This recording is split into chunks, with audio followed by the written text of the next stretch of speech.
Hello everyone, Pastor Jerone here. Just want to give us a great warning about this cancel culture and why we should all be speaking out against it. Because this thing is going to go after all of our freedoms. You can't say this, you can't say that, you can't support this one, you can't support that one. And they're funneling us into one direction. You no longer have a choice as to what you can support, what you can say. It's dictatorship. I was telling y'all some years ago that all of these companies with their satanic signs, Masonic signs, are all one. They're working for Satan. And they're trying to bring society in to the worship of the devil. And once they get us into the place where they want us to be, well, now that they have full control and now that they have the world in a prison, they're monitoring everybody. They have control of all of the banks, all of the money, all of the food. I said in a video years ago that Nestle bought up all of the water supplies in California. So they'll get all of the power, all of the banks, all of the money, all of the food, all of the technology, all of the weapons, all of the military, now all of the political power. And they come out and tell us exactly who they are. Yes, we're communists. Yes, we hate humanity. Yes, we want you to take the mark. And yes, we do worship Satan. What can you do about it?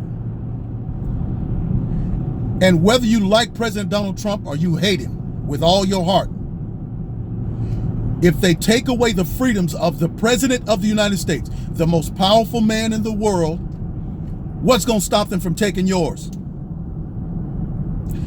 If you say one dissenting thing against their opinion, against what they feel, let's say your daughter gets on YouTube or on one of the social medias and says something that's against them, and you get upset and say something on your social media about them kicking your daughter off, well, then they kick you off too.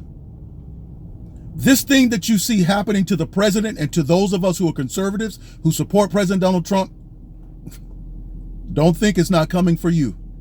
You're not safe. Don't be so stupid.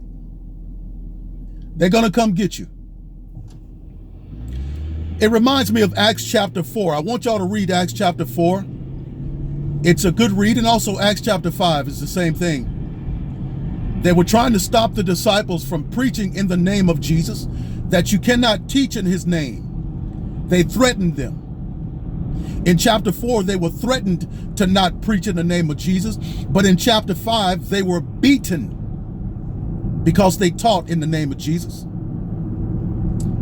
And if they could take away your political rights, they're going to come for your spiritual rights. They're going to come for your religious rights. They're going to come for your First Amendment right. They're going to come for your Second Amendment right, because they are authoritarian in nature.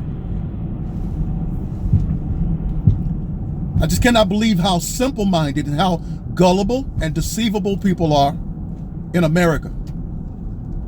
It's sad. It's sad to watch such a thing happen to this country. But it is what it is. When the churches are weak, the communities are weak, and you have people that's so desperate and so hungry for money that they'll sell out to the evil that they could see. They know it's evil, but they're doing it for the money. The news, the media is doing it for the money. The politicians are doing it for the money.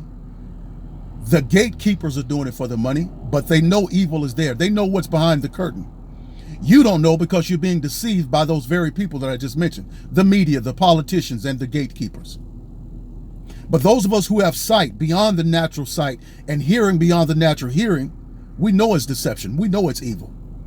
And that's why I have this channel, and that's why I'm warning folks. Don't accept this. You should be speaking up for the president. I saw where other presidents across the country and other nations, they were complaining about Twitter kicking Trump off because they know it can happen to them now. And all of America should be speaking up and saying, hey, you shouldn't do that. I'm getting off of Twitter too. All of us should rebuke Twitter for this. But anyway, that's my thought on that. Acts chapter 4 and Acts chapter 5 is a good parallel to today's time. God bless.